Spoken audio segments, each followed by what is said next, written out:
우리 잠깐 요약을 한번 해보겠습니다. 우리 종료주일 때부터 우리가 잠깐 요약을 하면 우리 주님께서는 종료주일을 맞이하여서 나귀 새끼를 타고 예루살렘 성으로 이제 입성을 하시게 되지요. 그리고 제일 먼저 하신 일이 어떤 일이었습니까? 예루살렘에 입성하고 난 다음에 성전을 정화시킵니다. 이것도 구약 성경 말라기서에 예언된 내용이었습니다. 그리고 그날 저녁 베다미로 다시 나가셔서 한숨 주무시고 아침 일찍 일어나 다시 예루살렘 성에 들어가십니다. 예루살렘 성전으로 향하여 가던 길에 열매는 없고 잎이 무성한 무화과 나무를 바라보시면서 형식과 껍데기만 남아있고 살아계신 하나님을 향한 믿음과 열매를 상실한 성전의 운명을 암시하듯이 저주를 내리시자 무화과 나무가 즉시로 메말라 죽어버립니다. 그리고 예수님은 다시 성전에 들어가시는 장면에서 오늘 본문이 이제 시작이 됩니다. 어제 무슨 일이 있었어요? 성경의 기준에서 보면 어제 성전 정화가 있었죠. 그리고 베다니에서 주무시고 다시 들어오셔서 성전에 들어가십니다. 바로 전날에 있었던 성전 정화 사건을 기억하고 있는 사람들 주변에 사람들이 아마 몰렸을 것입니다. 어제 성전을 막 뒤집어 엎었으니까 사람들이 막 몰려들었어요. 그리고 그 사람들에게 오늘 주님은 가르치셨다, 그렇게 기록을 하고 있습니다. 무엇을 가르치셨을까요? 성전이란 무엇이냐? 하나님이 어떤 분이시냐? 우리가 이 성전에서 무엇을 해야 되느냐? 여기에 대해서 하나님은 가르치셨을 것입니다. 그때 또 분노와 증오로 가득한 사람들이 또 몰려옵니다. 바로 대제사장들과 백성들의 장로들이 몰려들었습니다. 이들은 전날 있었던 예수님의 행위에 대해서 분노를 참을 수가 없었던 거죠. 제사가 예수님 때문에 몇 시간 중단이 된 것도 분노하겠지만 더 분노했던 것은 그들의 이권이 달려 있었는데 그 커다란 이권이 달려있는 이 문제들을 예수님이 직접적으로 손을 대셨기 때문에 더욱더 분노를 했습니다. 그리고서는 이 대제사장은 어떻게 생각했을까요? 장로들은 이거는 하나님을 대항하는 것이다, 그렇게 생각을 했을 것입니다. 여러분, 제가 오늘 본문을 보면서 이 본문을 우리가 신앙생활하면서 진짜 조심해야 된다라는 것을 생각했습니다. 왜냐하면 대제사장들과 장로들은 자신의 이득과 하나님의 일이 지금 하나가 되어버렸어요. 심각해져 버린 것입니다. 우리가 신앙생활하면서 우리의 생각과 우리의 이득과 때로는 우리의 욕망과 하나님의 일이 하나가 될 때 어떻게 돼요? 하나님을 전면에 세우고 자신의 욕망과 생각을 이루려는 경우들이 굉장히 많습니다. 사실은 누군가 이걸 비난하면 자기의 욕망을 비난한 것이고 하나님 앞에 자기의 이득을 비난하고 건드린 것인데 자기는 어떻게 생각하냐면 하나님을 건드렸다 생각. 지금 대제사장들이 그렇습니다. 성전을 대상으로 해서 강도의 소굴로 만든 이 대제사장과 장로들의 그 행위에 대해서 하나님은 손을 대신 것인데 대제사장과 장로들은 그렇게 생각한 것이 아니라 뭘 도전했다 생각해요? 하나님을 도전했다, 이렇게 생각을 하는 거예요. 자신의 욕망과 하나님이 하나가 돼버린 그런 상황 가운데 있었습니다. 그때는 이게 타협이 안 돼요. 이거 누구도 못 말립니다. 하나님조차도 못 말리게 되는 것입니다. 여러분, 또한 어제 성경 본문을 보면 예수님께서 성전을 정화하신 뒤에 맹인들과 전원자들을 이제 고쳐주시는 장면이 사실 어제 본문에 나옵니다. 아마도 우리 주님은 그들을 치유해 주시면서 늘 하시던 대로 그들의 죄를 용서해 주셨을 거예요. 병을 치유하고 나서 내 죄의 사함을 받았느니라 늘 주님은 그렇게 말씀하셨잖아요. 이건 역시 성전의 권력자들은 받아들일 수 없어요. 제사를 지내야 용서를 받지, 지가 뭔데 죄 용서하냐? 용서는 하나님만 하실 수 있는데 지가 하나님이냐? 아마 이 대제사장들과 장로들은 아마 마음속에 굉장한 분노가 올라왔을 것입니다. 그리고 결국 예수님을 제거하기로 결정을 내리게 됩니다.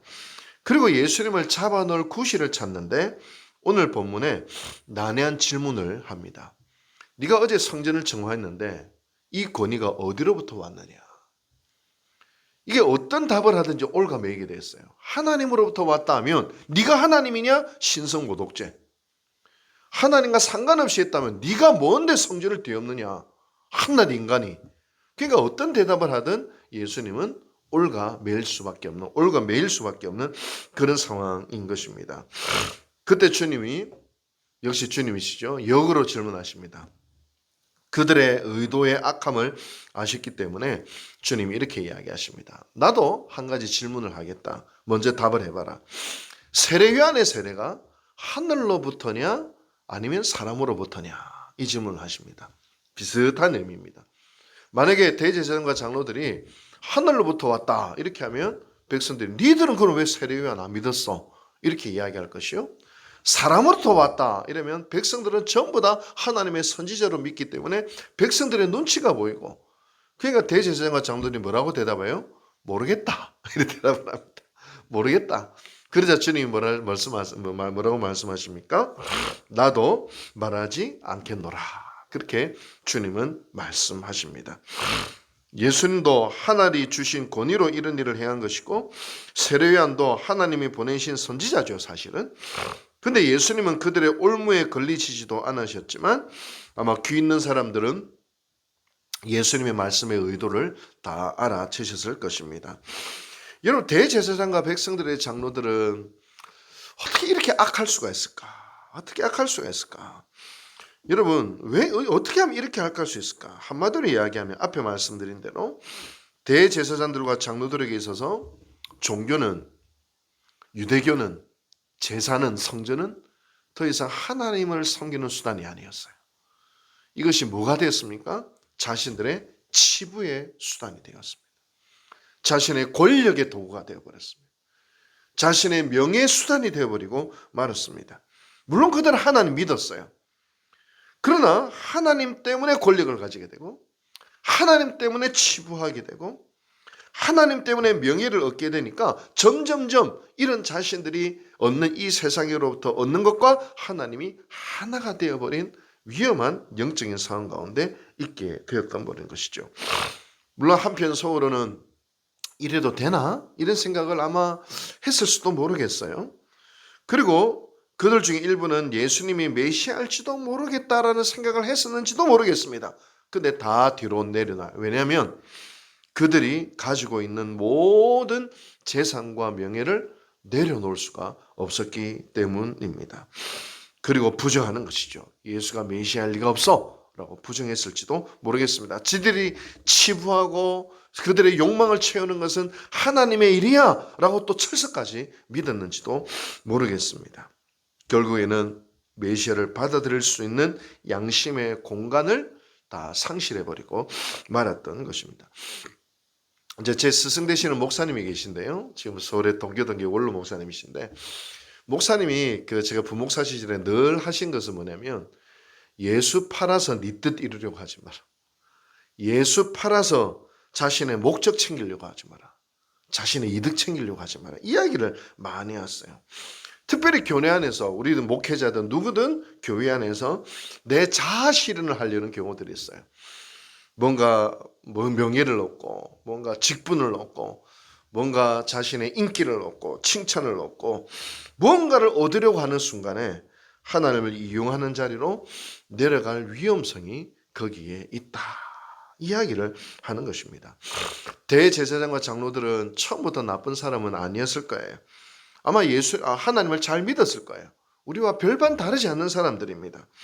그런 그들이 메시아를 죽음으로 몰아넣은 것은 자신들이 가지고 있는 어떤 것, 성전의 이름으로 얻기 시작한 부, 제사란 이름으로 얻기 시작한 그들의 어떤 권력, 힘, 이것들을 결코 놓고 싶지 않았기 때문입니다.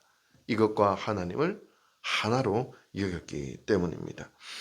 여러분, 오늘 우리는 어떻습니까?